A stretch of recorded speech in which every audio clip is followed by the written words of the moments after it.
Good morning, this is Bhargav Reddy of APAC Assistance Asia Pacific team. I'm discussing main issues in East Asia Pacific. Today it's Thursday, 28th of March.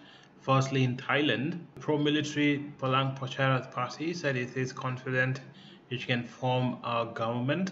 The party has not named its allies in its election.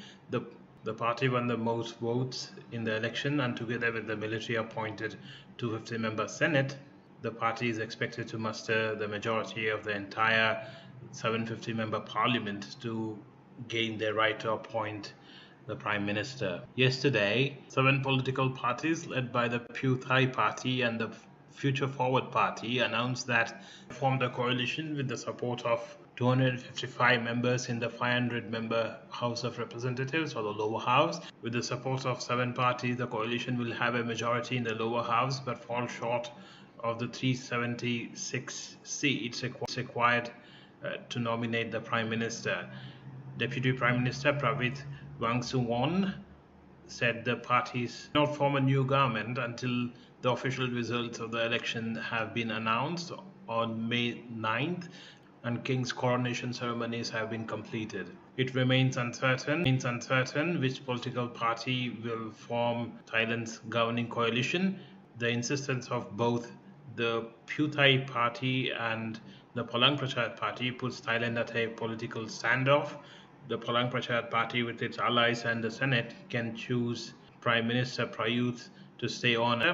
However, Prayut would face parliamentary deadlock if the Pheu Thai-led coalition controls the lower house, and he would be vulnerable to a vote of no confidence. Also in Thailand, the military will reportedly explain its post-election stance today. The chief of the defense forces has reportedly called a special meeting with the leaders of the 3 armed forces and the national police chief to discuss Thailand's situation. The security forces are concerned about the unfolding political standoff between the Pheu Thai-led coalition of 7 anti-military political parties and the pro-military, the Palang Pracharat Party. Prior to the elections, Thailand's military chief did not rule out the possibility of intervening if the situation calls for it.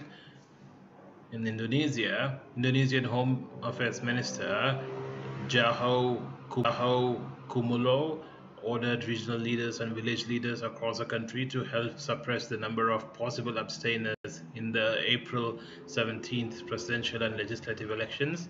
The order was made after several pre-election surveys showed high level of abstention in the upcoming elections.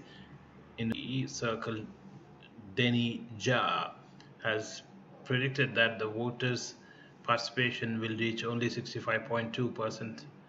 The General Election Commission data show that voters' participation was 77% in 2009 and 70% in 2014. The Indonesian Ulema Council have also called on Muslims to vote in the upcoming elections, maintaining that voting is a national and religious obligation. Leaders who are backing or sympathetic to President Joko Widodo, the ones urging Indonesians to vote.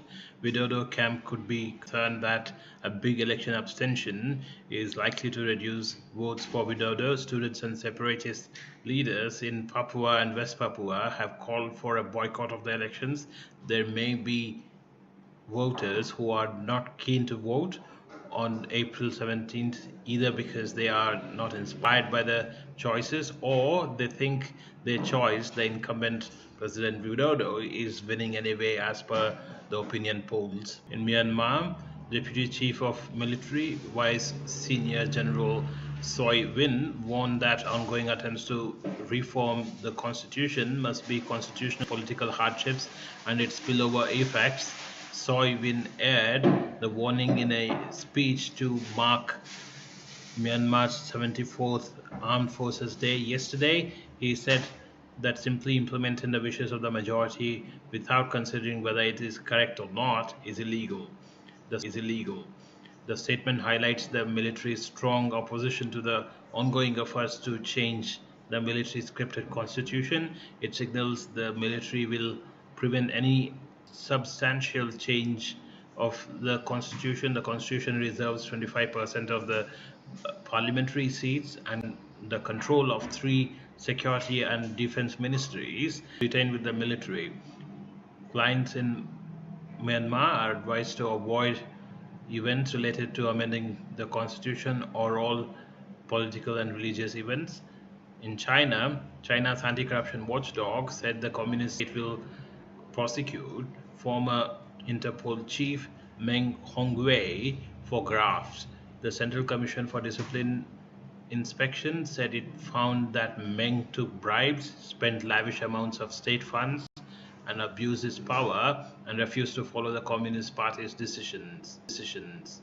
Meng was detained by China in September last year and was expelled from the Communist Party. Meng is the latest Chinese Communist Party official targeted by the anti-corruption crackdown under President Xi Jinping.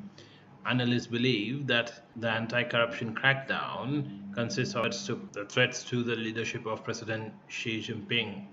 Please check us out at www.apacassistance.com, where you can buy our advisories, alerts, and assessments on a pay-for-view basis, or email us at info@apacassistance.com to inquire about our East Asia Pacific or risk management memberships.